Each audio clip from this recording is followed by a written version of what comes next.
3 সপ্তাহ হল। সবকিছুই আমার কাছে নতুন, মানুষজন, পরিবেশ, এমনকি এই বাড়ির ছোটখাটো শব্দগুলো। আমার স্বামী বেশিরভাগ সময় অফিস নিয়ে ব্যস্ত থাকে। দিনের বড় একটা সময় আমি থাকি শাশুড়ি আর সংসারের নানা কাজের মধ্যে। কিন্তু সেদিন হঠাৎই দেখা হলো আমার দেবরের সাথে। সে বাইরে থেকে পড়াশোনা শেষ করে ফিরেছে। আমি জানতাম ছোট দেবর নাকি একটু চুপচাপ স্বভাবের। কিন্তু যেদিন প্রথম আমার সামনে এসে দাঁড়ালো, মনে হলো যেন একেবারেই অচেনা কেউ হঠাৎ আমার গল্পের ভেতর ঢুকে পড়েছে। আমি তখন রান্নাঘরে ছিলাম।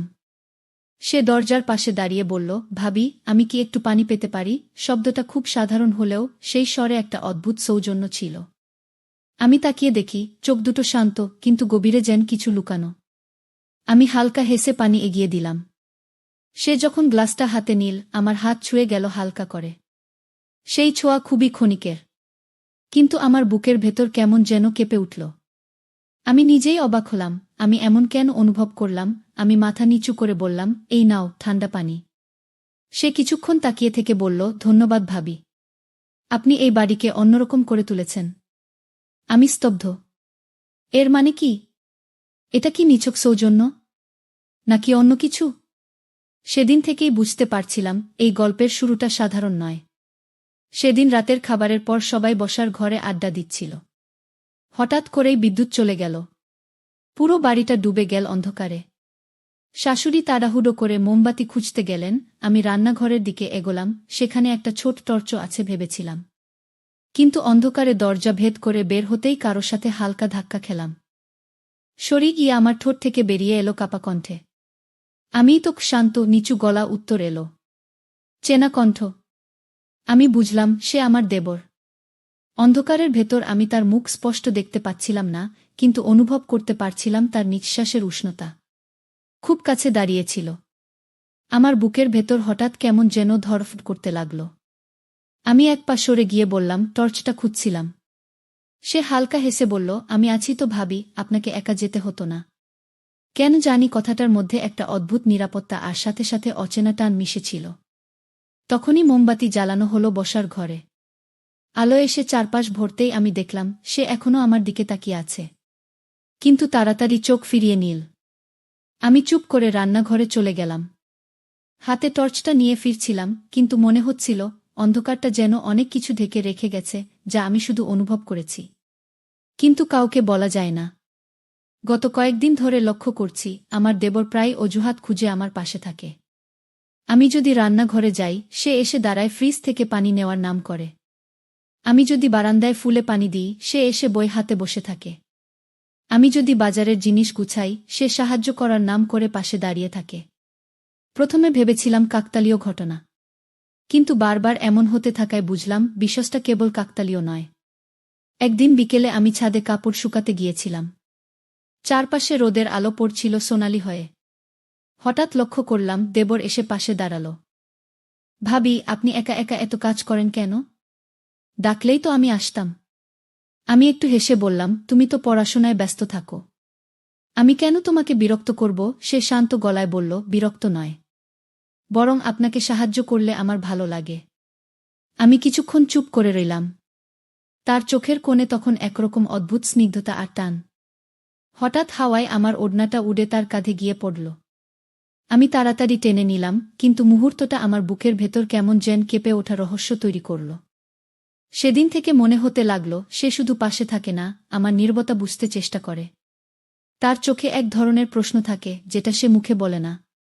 আর আমি কি সত্যিই উত্তর দিতে চাই, নাকি শুধু চুপচাপ এই অচেনা সান্নিধ্যটা অনুভব করতে চাই? সেদিন বিকেল থেকেই আকাশ ভারী হয়ে উঠেছিল। মেঘ জমেছিল অনেকক্ষণ ধরে, কিন্তু আমি ভাবিনি হঠাৎ করে এত বড় ঝড় বৃষ্টি নামবে। আমি বারান্দায় কাপড় তুলতে গিয়েছিলাম। তখনই বজ্রপাতের শব্দে কেঁপে উঠল চারদিক। মুহূর্তের মধ্যে নেমে এলো মুষলধারে বৃষ্টি। আমি ভেতরে ঢুকতে চাইছিলাম, ঠিক তখনই পেছনে এসে দাঁড়ালো আমার দেবর। তার চোখে এক অদ্ভুত উজ্জ্বলতা, মুখে শান্ত ভাব। ভাবি, এই বৃষ্টিটা একসাথে দেখা যাক না? অনেক দিন পর এমন বর্ষা নামল। আমি অবাক হয়ে তার দিকে তাকালাম, কিন্তু কিছু বললাম না।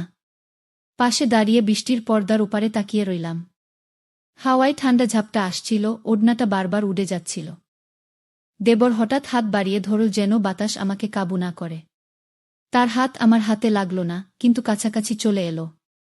মুহূর্তটা খুব সাধারণ, কিন্তু বুকের ভেতর কেমন যেন দ্রুত ধড়ফড় করতে লাগল। আমি ফিসফিস করে বললাম, তুমি তো সবসময় চুপচাপ থাকো, আজ এত কথা বলছো কেন? সে হেসে বলল, হয়তো বৃষ্টির জন্য, অথবা হয়তো পাশে আপনি আছেন বলে। আমি স্তব্ধ। কথাটা সে স্বাভাবিক ভঙ্গিতে বললেও এর ভেতরে লুকানো অর্থ যেন অনেক কিছু বলছে। হঠাৎ বজ্রপাত হল, আমি অজান্তেই একটু সরে তার কাছে দাঁড়ালাম। সে কিছু বলল না, শুধু শান্তভাবে দাঁড়িয়ে থাকল। কিন্তু সেই নীরবতা যেন হাজারটা নাবলা কথা বলে দিল। সেদিন বুঝলাম, আমাদের এই অচেনা সান্নিধ্য আস্তে আস্তে এক রহস্যময় টানে বাধা পড়ছে। পরদিন সকালে সবাই বসার ঘরে একসাথে নাশতা করছিল। শাশুড়ি, ভাসুর, স্বামী সবাই ছিল ব্যস্ত গল্পে। আমি চা ঢালছিলাম কাপগুলোতে। একে একে সবাইকে দিচ্ছিলাম। দেবর তখন কোণার সোফায় বসে খবরের কাগজ উল্টাচ্ছিল। আমি যখন তার সামনে কাপটা রাখলাম, সে একবার মাথা তুলে তাকালো। আমাদের চোখে চোখ পড়ে গেল, কেবল কয়েক সেকেন্ডের জন্য। কিন্তু সেই কয়েক সেকেন্ডে মনে হলো যেন পুরো ঘর থেমে গেছে। চারপাশে সবাই কথা বলছে, হাসছে, কিন্তু আমার কানে কোনো শব্দ পৌঁছাচ্ছিল না। তার চোখে ছিল অদ্ভুত শান্তি, সাথে লুকানো এক প্রশ্ন। আমার মনে হচ্ছিল সে প্রশ্ন আমাকেই করছে, অথচ মুখে উচ্চারণ করছে না। আমি তাড়াতাড়ি চোখ ফিরিয়ে নিলাম। কাপটা রাখার সময় হাত কেঁপে উঠল, সামান্য চা টেবিলে পড়ে গেল। শাশুড়ি মজা করে বললেন, কি রে বৌমা, আজ এত অস্থির কেন? সবাই হাসতে লাগল। আমি হেসে সামলে নিলাম, কিন্তু মনে হচ্ছিল হাসির আড়ালে আমার বুকের ভেতরের কাঁপুনি যেন লুকিয়ে যাচ্ছে না। দেবর কিছু বলেনি, শুধু চুপচাপ আবার খবরের কাগজে চোখ রাখল। কিন্তু আমি বুঝতে পারছিলাম তার চোখও কাগজে নেই, কোথাও অন্য জায়গা আটকে আছে। সেদিন থেকেই আমার মনে হলো, চোখ কখনো কখনো এমন সব কথা বলে যা ভাষা কোনোদিনও বলতে পারে না। সেদিন সন্ধ্যায় সবাই বাজারে চলে গিয়েছিল। বাড়ি ফাঁকা। আমি উঠোনে দাঁড়িয়ে আকাশ দেখছিলাম, মেঘ সরে গিয়ে চাঁদটা যেন পরিষ্কারভাবে ফুটে উঠেছে। ঠিক তখনই দেবর বাইরে এলো। হাতে কোনো কাজ ছিল না, কিন্তু মুখে যেন একরকম দ্বিধা। ভাবি, একা একা দাঁড়িয়ে আছেন কেন? আমি হালকা হাসলাম, আকাশ দেখতে ভালো লাগছে। সে কিছুক্ষণ চুপ করে থাকল, তারপর পাশে এসে দাঁড়াল। আমরা দুজনেই ধীরে ধীরে উঠোনে হাঁটতে শুরু করলাম। চারপাশে নীরবতা, শুধু দূরে ঝিঙি পোকার ডাক। আমার মনে হচ্ছিল এই নীরবতা অদ্ভুতভাবে ভারী। কথা না বলেও যেন অনেক কিছু বলা হচ্ছে। আমি সাহস করে জিজ্ঞেস করলাম, তুমি সবসময় চুপচাপ থাকো কেন? সে একটু থেমে বলল, সব কথা মুখে বলা যায় না ভাবি, কখনো কখনো চুপ থাকলেই বেশি কিছু বলা হয়। তার কথায় বুকের ভেতর কেমন যেন ধাক্কা খেলাম।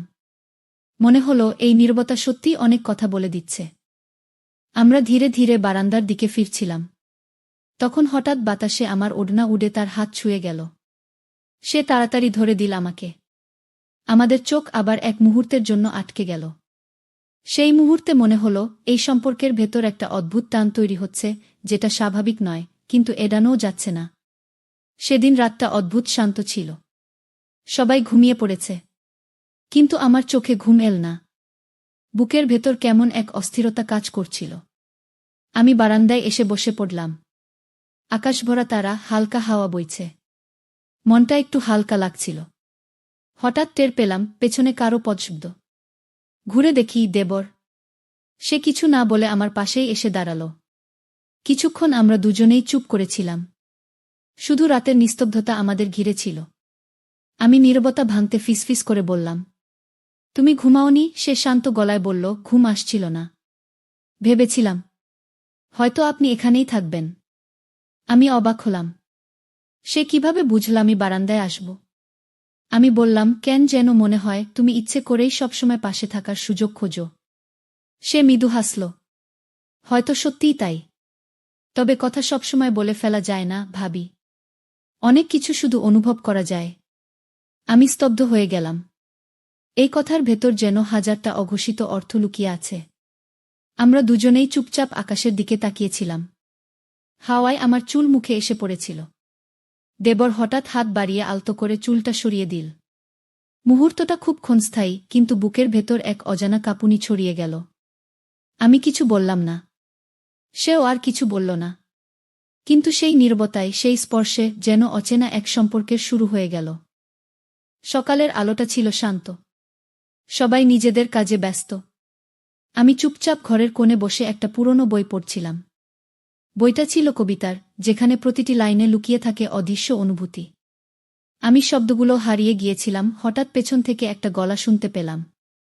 এই বইটা আমাকেও একবার পড়তে দেবেন? চমকে তাকালাম, দেবর। সে আমার পাশে এসে বসল। আমি একটু সংকোচ নিয়ে বইটা তার দিকে এগিয়ে দিলাম। কিন্তু সে বইটা পুরো নীল না, বরং বলল, আমরা একসাথে পড়তে পারি। এতে তো মজাই বেশি। আমি কিছু বললাম না, শুধু মাথা নাড়লাম।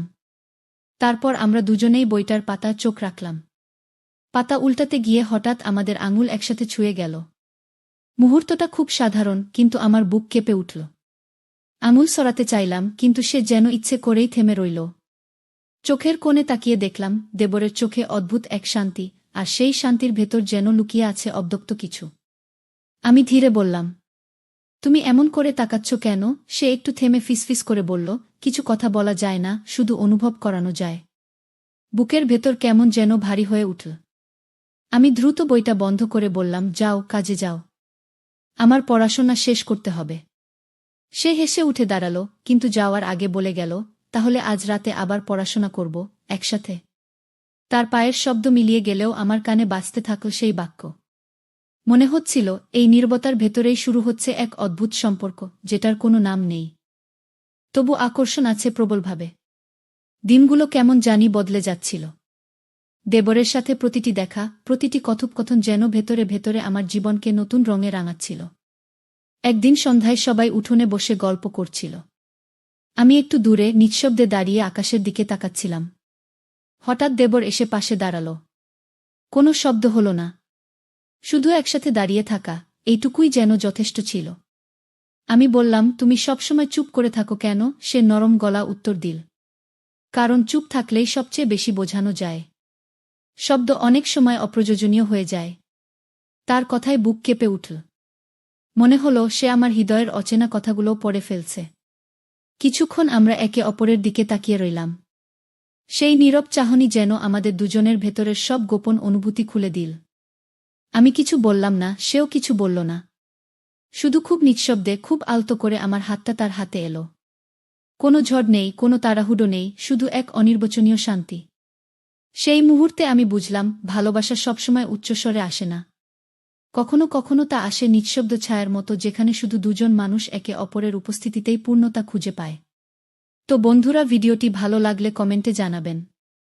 এই রকম ভালোবাসার গল্প শুনতে চাইলে